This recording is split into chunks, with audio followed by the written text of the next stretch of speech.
योजनाएं चलाई।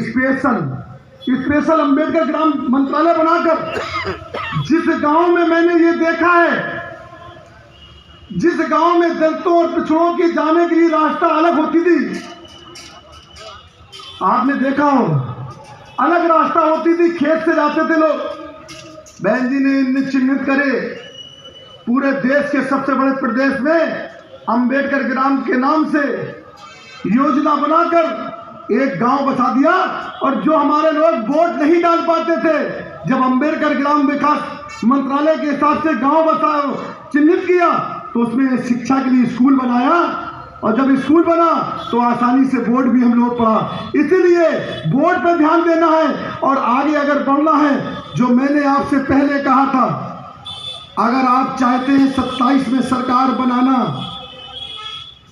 तो असली तोहफा बहन जी को गली गली कूचे कूचे निकलकर सर समाज में भाईचारा पैदा कर जिस तरीके से 2007 में सरकार बनाई थी, उस तरीके से 2027 में बहन कुमारी मायावती जी के नेतृत्व में सरकार बनाने का हम लोग याद से संकल्प लेकर जाएं और कह के जाएं, कमर कस के जाएं कि अब हम लोग 27 की सरकार बनाने के बाद ही चैन से बैठेंगे। अगर आपने संकल्प ले लिया, यही हमारी, क्योंकि बहन जी रात दिन मेहनत कर रही हैं। हम चाहते हैं जैसे हमारे बीच में ये हमारे गायकार बैठे हैं, इनकी बहुत बड़ी देन थी।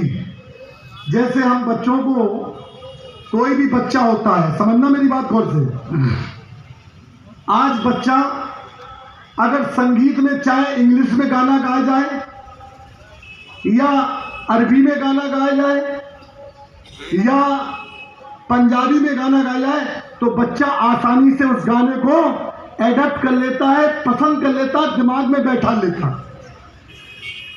पहले हमारे लोग क्या करते थे, बाबा साहब के ऊपर, मानवर साहब के ऊपर और बहन जी ऊपर गाने बनाते थे और संगीत के माध्यम से सेक्टर विधानसभा में 4-4 जोन में 6-6 जोन में जाते थे और संगीत के माध्यम से अपने बच्चों को जगाते थे।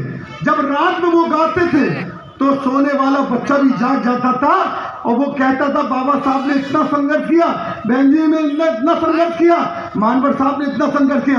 क्योंकि संघर्ष ही सियासत है। अगर सियासत में मास्टर चाबी को हथियाना है तो संघर्ष करना जरूरी है, सोना नहीं है। इसलिए मैं ये संदेश बहन जी को है। आज कांग्रेस एक तरफ, अब मैं तीसरी बात कह के अपनी बात को खत्म कर दूंगा। आप ये बताओ, पूरी ताकत दलितों को वोट लेने में भाजपा ने लगा दी, लगाई 2014 में। हर हर मोदी, घर घर मोदी, अच्छे दिन, भ्रष्टाचार, महंगाई भगाई, तमाम किस्म के बातें करे कि 15 लाख भी दे देंगे, क्या किसी को मिले? लेकिन कोई भी वोट देने नहीं दिया। उसके बाद 17 का चुनाव हुआ, सारे लालच चले गए, लेकिन हमारे वोट में कोई 1% पसंद हुआ। क्योंकि हमारा वोट जो जागने वाला था वो समझता था कि हम चाहे हारे चाहे जीते, लेकिन हम अपनी पार्टी का जो राष्ट्रीय पहचान है, हाथी निशान है हमारा, उसको आंच नहीं आ जाए। इसलिए सारे लोगों ने एक तरफ होकर वोट दिया देती थे। लेकिन आज क्या हुआ, जब भाजपा नहीं तोड़ पाई तो कांग्रेस ने किसका सहारा लिया कि दलितों और पिछड़ों का हम वोट नहीं ले पाए। अब इनके ऊपर इनकी आस्था कहाँ है? बाबा साहब और संविधान पर। तब इन लोगों ने क्या कहा कि संविधान की रक्षा हम करेंगे। बाबा साहब के बनाने वाले तब थोड़ा बहक गए, लेकिन बहकने के बाद जब सुप्रीम कोर्ट का निर्णय आया तो यही कांग्रेस के लोगों ने जो वोट लिया था, जो सपा के लोगों ने वोट लिया था, इतना ही नहीं, जिन लोगों ने वोट लिया था वो 2 अल्फाज नहीं बोल पाए। और सपा तो आप समझ सकते हो। सही बताओ, आरक्षण का बिल किसने फाड़ा था?